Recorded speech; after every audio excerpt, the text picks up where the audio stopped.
I was really excited for the Motorola Devour keyboard because I have a Motorola Droid, and the keyboard, I would say, is average at best. Thankfully for the Droid, the 3.7-inch touchscreen bailed it out because the landscape keyboard on that is phenomenal, and I find myself never needing or wanting to use the slide-out keyboard. Unfortunately for the Droid or the Devour, it only has a 3.1-inch screen, so the landscape keyboard isn't as good. It's much more compact, and you're gonna wanna, slide out the keyboard when you're banging out a long article or a email or long text message even, which is why I like hardware keyboards to begin with. Now, it definitely has an improved keyboard over the Droid, and I'll show you a few of the reasons why.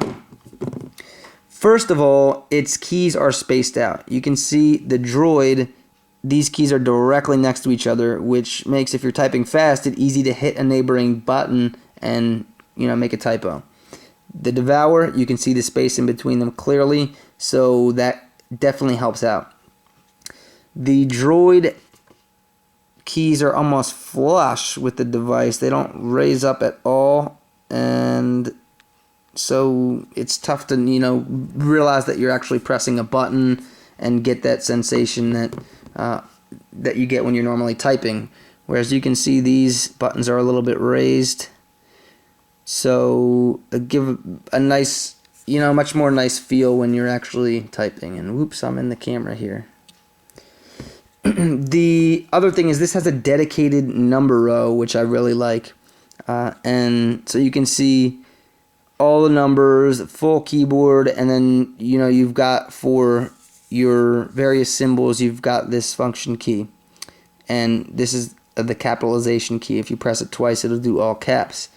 The Droid does not have a dedicated number row, and those are actually the alternate buttons. So if you want to hit a number on this one, you've got to press Alt and then choose one at the top on the QWERTY line.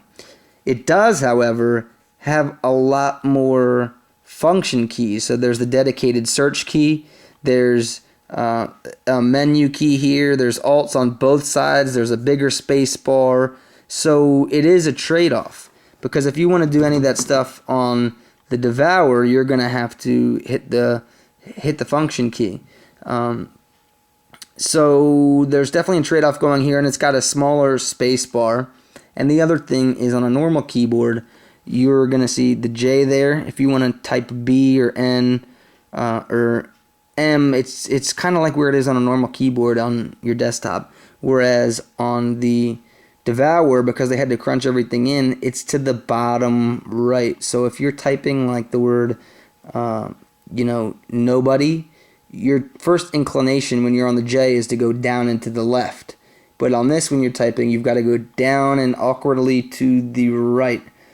And it's the same on the other side of the keyboard. So it's a little awkward and something you have to get used to. Of course, that you could say it's familiarity, and after a couple weeks you get used to it. But when it comes to something as second nature to most of us as typing, that's something hard to relearn. So I would have liked to see it more like a keyboard, an actual keyboard with the layout. Of course, you only have a limited amount of space, and that's the problem. You make decisions on each of these devices on which direction you want to go with it. They have different models for how they want to lay the keyboard out, and each one has pros and cons. The Devour has more pros and cons, though. I was hoping it was going to be, a few notches above the Droid and one of the best keyboards on the market, but it isn't. It's only a pretty good keyboard, and actually, I prefer the T-Mobile G1 to it, and I'll show you why in a second. But just one more quick comparison: the dimensions. We saw, these keys, they're raised, and I think that forces the phone to require more thickness because this slider needs clearance over them. But I'm amazed that only on a 3.1-inch screen, same pretty much form factor, this phone is thicker in almost every dimension. And so that just surprised me. So again, you're getting that improved keyboard, but it does have a cost. In this case, thickness and some concessions you have to make in the keyboard itself. Now, the G1 gets to kind of do it all when it comes to the keyboard because it has the spacing. It has 5 rows, so not only does it get the dedicated row of numbers, but it also gets, you know, dedicated keys down here to alternate things such as the @ symbol, the dedicated search button, and stuff like that. How can it fit 5 rows? Well, look at the slider. The slide goes almost all the way to the top of the device, very to the tippy top, and you notice it doesn't slide directly up like the other two do. It kind of is a rotation slide. I don't even know what you would call that. But this phone isn't anywhere near the top. In fact, it barely opens a little more than halfway. So that's the reason why. Of course, that gives it also somewhat of a flimsy feel. But if you, snap this open and close, it is sturdy, and I've had this for a couple years now, and it works just fine. Interestingly enough, I play with this all the time when I'm using it. It's fun to kind of mess with. The Devour has that same kind of like jumpy sensation, like it skips open and skips close, whereas the Droid is more of like a slow moving, and of course everyone likes that little click, but this is actually more of like a exciting, I don't know what the word is, how you can kind of personalize or put that into a verb. But anyways, that's the difference between all the different keyboards.